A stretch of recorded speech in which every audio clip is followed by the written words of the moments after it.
Don't tell Diane that we're cooking dirt.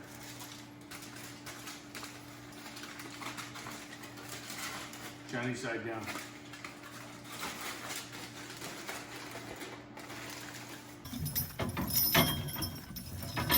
Hey everybody, welcome to Yellow Dog Farm.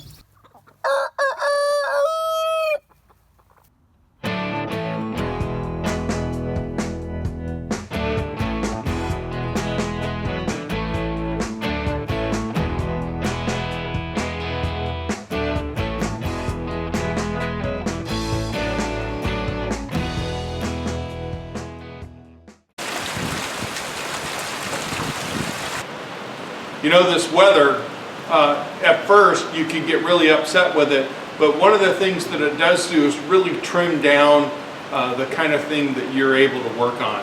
And I start looking around and going, well, what is it that I want to work on that I just haven't had time before? And that's planting and getting the garden ready for spring. I do have a big compost system that's set up here on the farm. It's raining so hard I can't take you over to the bin, so I'm going to show you a couple of pictures of what's going on there.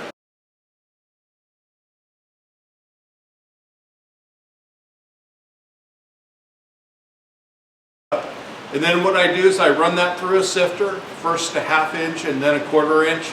I could just run it through the 1/4 inch, but it just seems a little easier to start with the 1/2 and then go to the 1/4.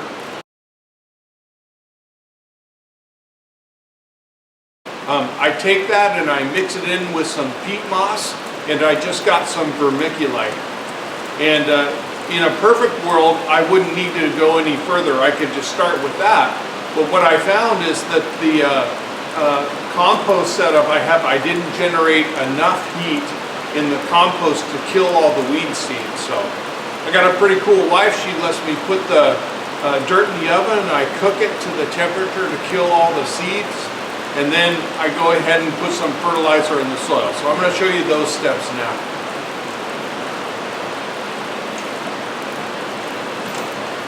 I'm going to come a little closer so you can see this stuff. There you go.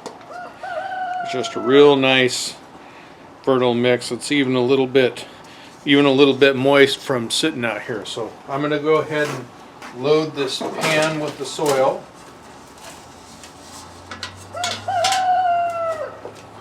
We'll go ahead and get that oven started and get this cooking.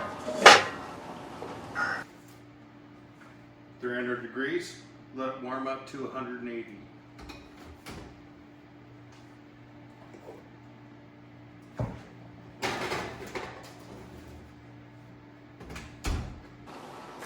Well, now that we've got dirt that's got all the seeds, the weed seeds, baked out of them, we'll just go ahead and put some fertilizer in it.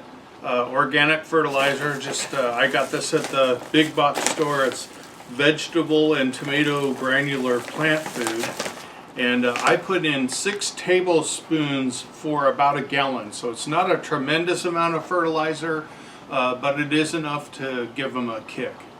So I'm not going to make you sit here and watch me mix fertilizer in there. I've already done that. And we'll just move on to preparing seed trays for planting.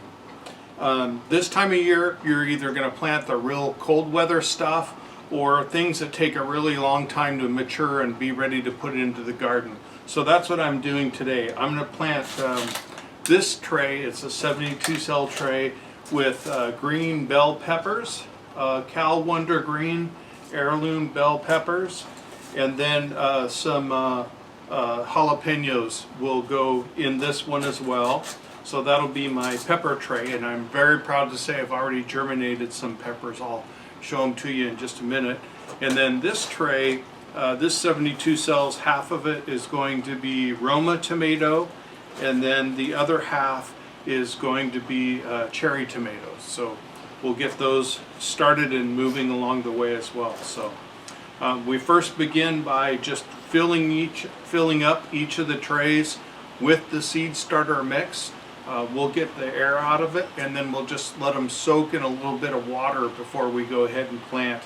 The peat moss in here really soaks up the water and wants to give away a lot of it. So you want to make sure that it's amply wet before, not soaking wet. You always want that goal of being able to squeeze it and not have water come out. I'm notorious for putting too much water in there, so we'll see how I do this time. Let's get started.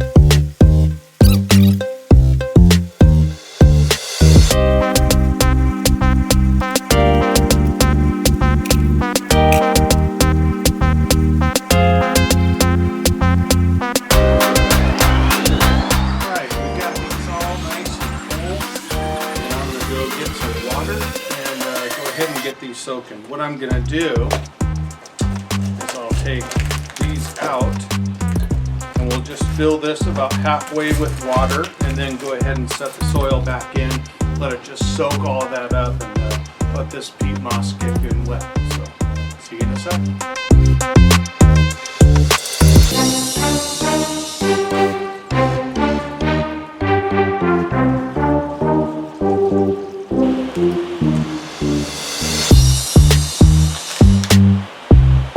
While these seed trays go ahead and soak up water, I'm going to go ahead and graduate these peppers to some larger containers, cottage cheese containers.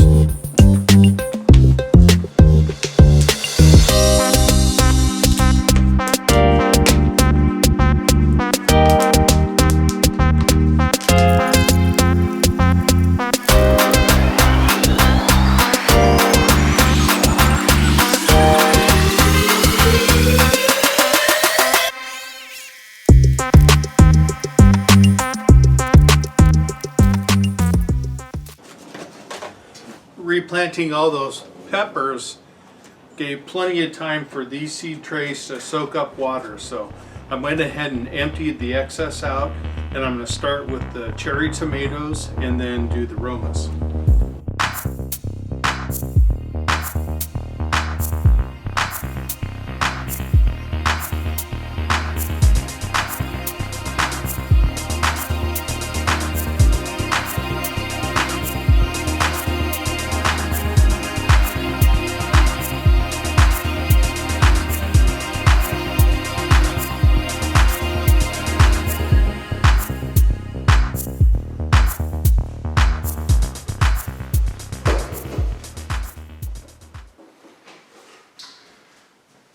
Welcome to the loft. This is our seed starting area.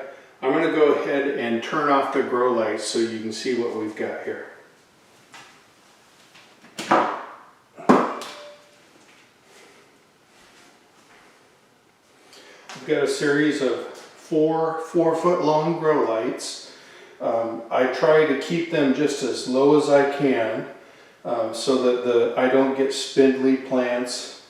You can see under this one I've got a piece of cardboard, and then underneath the cardboard is a heat mat. So I didn't put the top on here so that I could keep track of these plant markers, and I just put them down here. So now that we've got that all set up, I'll be able to put the top on it and get this growing again. And I'm going to graduate this Butter Crunch lettuce that I just germinated. That's going to go outdoors on the back porch and then inside for the evening time, and that's how I'll germinate the other lettuce.